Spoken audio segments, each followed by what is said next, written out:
Era meglio che mi abbia fatto entrare a scuola perché c'avevo il professore di matematica per il compagno facevo nuovo. Dorghi un 3 a mio figlio che sei un genio. Beh, se sei come il papà. Come? No, niente. Vado a scuola e mi dice: ha prenotato il colloquio. Ma no, e deve prenotare attraverso il registro elettronico. E chi sei buon?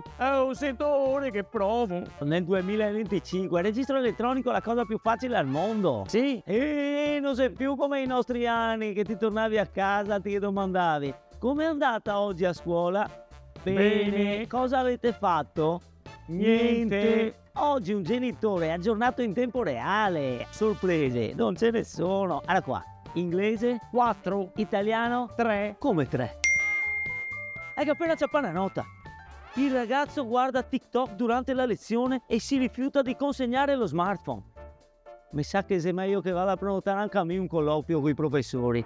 Nei punti digitale facile i facilitatori sono in grado di darti indicazioni anche per quanto riguarda il registro elettronico e possono affiancarti per imparare come utilizzarlo al meglio.